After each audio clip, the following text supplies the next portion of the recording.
Okay, for now, though, we are back to the subject of non-alcoholic drinks because a local brand has just won global recognition at a new international event, a new event recognizing the increasing growth and popularity of the non-alcoholic category. It's appropriately called Abstinence. It's a locally manufactured range based on Cape Fynbos botanicals.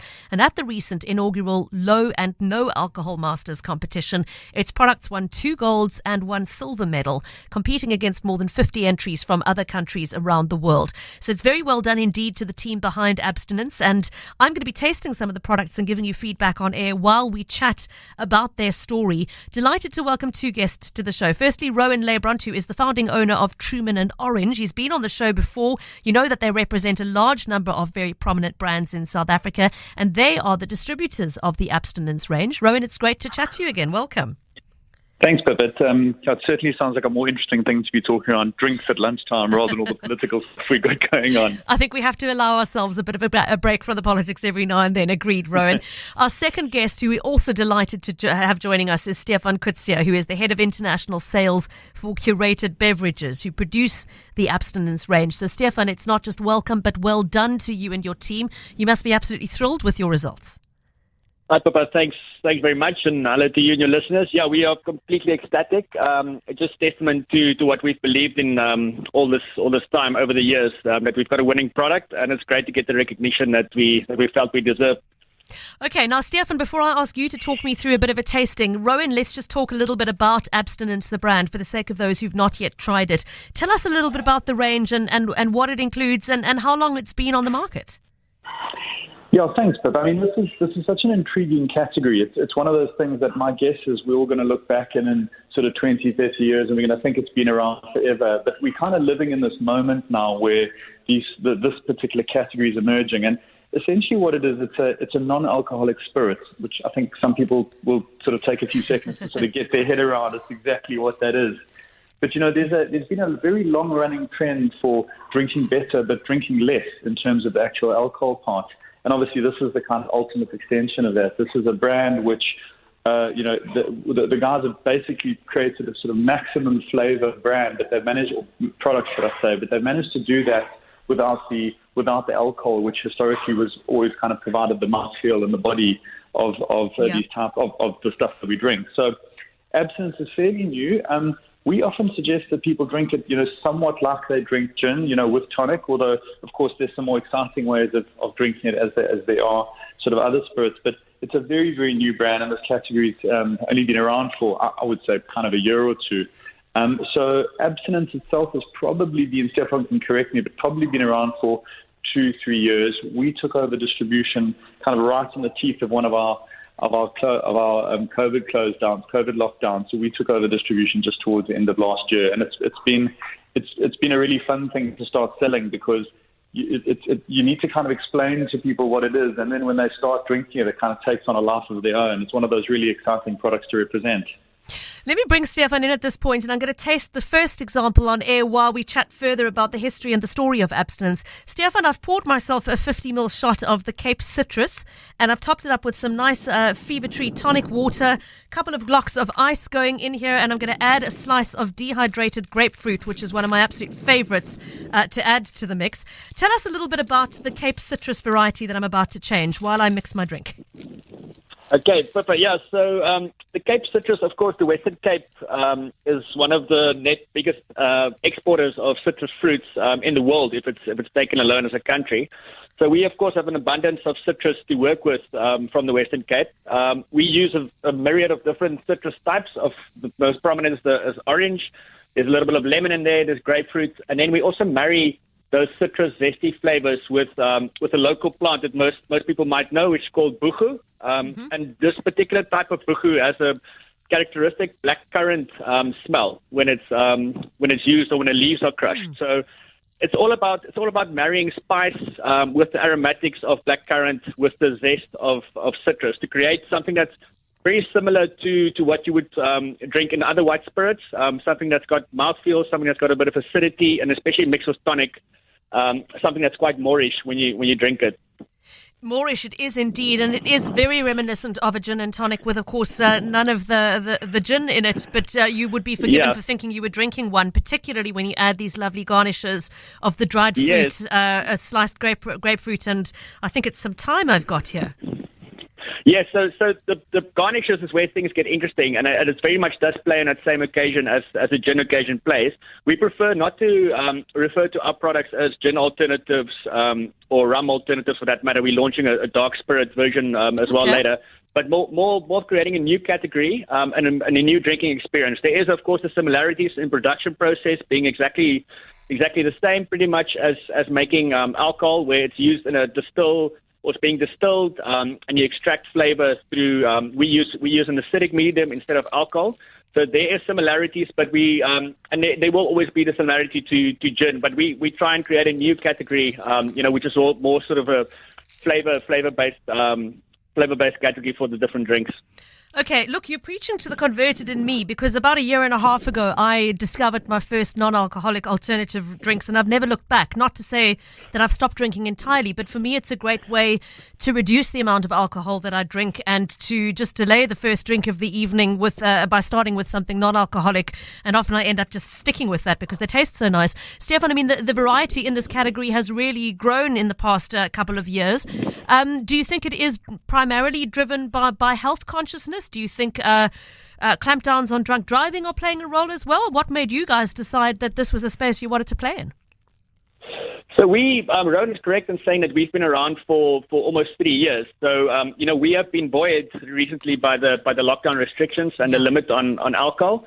But product development for us has been something that's been a long time in the making. And I think the trend, as you rightfully point out, which somebody coined the term, sober tourists the other day, which I think is a very apt name to call it. So that's people not necessarily completely wanting to abstain or stop drinking altogether, but people are just making a bit more mindful choices when it comes to drinking. So we as a team, for instance, at Curated Beverages, decided to take up the challenge and do a whole month of dry January. And I must say the results, it speaks for themselves. It's completely reinvigorating to have a sort of reset button or just to start a bit fresh during the year. And I think for us, at least, if you can moderate your intake or at least just make better decisions towards the end of the night or the start of the night instead of having to just out of habit reach for an alcoholic drink, so especially for the next day, you have so much more energy the next day. You feel much more productive. And the products, importantly, don't shy away from flavor. So it's not that you're using a substandard alternative, which I think was pretty prevalent in the market for a long time. You now compete on flavor and taste and profile with the best alcoholic drinks that there is. You've kind of answered this already, but a listener's saying, I'm sure it tastes wonderful, but in the end, it's basically just cool drink then, right? Why not simply have a lime and tonic instead? Would you like to respond to that? Yeah, so there is. The question is, there's a similarity between a soft drink and a cool drink. But from our side, the provenance of the product is a completely distilled product. So, like I mentioned previously, we use stills like you would use for a gin or for a vodka or for brandy. So, our botanicals are also naturally grown, and they are sourced from growing partners. Cultivated especially for the product. So, it's not a matter of using artificial flavors and sweeteners that most soft drinks would use. This is a completely natural product. There's no sugars, so there's no artificial sweeteners, so there's no flavorants. So it is essentially, it's a distillate that is left from a distillation of creating a product. We just don't use alcohol to extract. So a lot of people use alcohol to extract flavor, and then they remove alcohol afterwards, and there is a little bit of trace left of alcohol. Our product is a completely 0.0% alcohol product, so you don't have to worry about getting caught in a roadblock. So I think, to answer that question, there might be a similarity. We have a superior product, in my unbiased opinion, than you would get from a soft drink. It's a completely natural product. There's no sugars, there's no sweeteners, there's no funky stuff in there. Okay. Stefan, while you've been chatting, I've just had a sip of the second one I'm going to try, which is the Cape Fynbos. Again, I've topped it up with some tonic water and added in some lemon peel and fresh berries. And the first thing that crossed my mind was that this tastes like the smell of the holidays, because it's got the scent of the Overberg and that beautiful rolling Fynbos kingdom. It tastes like Betty's Bay, I wanted to say. Tell us a little bit more about what's in this one. So yeah, that's it's funny that you mentioned. This is anybody that's taken a hike up on Table Mountain, or if any of our beautiful sort of nature reserves around the country will very easily familiarize themselves with the smell. And that smell that you're smelling is, of course, the Cape Rose geranium. It's part of the geranium family that's quite extensive and a bunch of different, completely massively versatile plants. This one has that characteristic rose smell. It's used a lot in essential oils. It has a very calming and soothing effect on a person, and there is a couple of proposed medicinal properties to the plant too. We use it because it reminds us of a very floral base. Again, to liken it to almost to a gin style of drink. We've got juniper in there. There's angelica root, coriander, and lemon. So it really is something that's quite well thought out to create balance and mouthfeel between something that's floral, something that's got a little bit of bitterness and a bit of a nettle-like aroma. But it is essentially putting Cape Town and its Fynbos laden mountains in a bottle. Now, I've been drinking these mixed with tonic, but I know that's not the only way to enjoy the Abstinence range. In particular, you've got a blood orange bittersweet aperitif version. Would that be drunk neat? Yeah, so I heard when you said, when you started the show, there's 2 golds and 1 silver medal. So there's, in fact, 3 golds and 1 silver medal. Okay. So it made us one of the top performing producers at the UK Spirits Business Awards.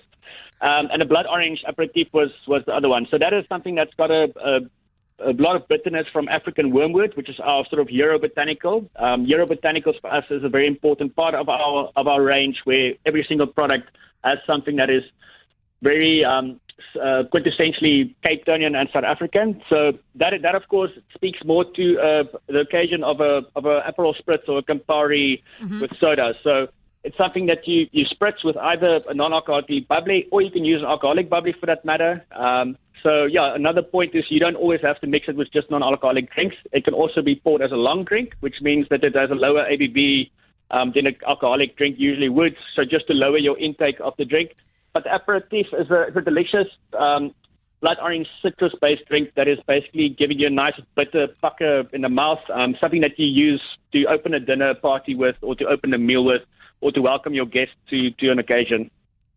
Okay, let me bring Rowan back in at this point just to sum things up. Rowan, I mean, the significance of those 3 golds and 1 silver medal at the inaugural Low and No Alcohol Masters competition. Obviously, it's a pat on the back for the team to say, job well done, you're on the right track. But more than that, what does it say to you about the growth of this category and the future of this brand?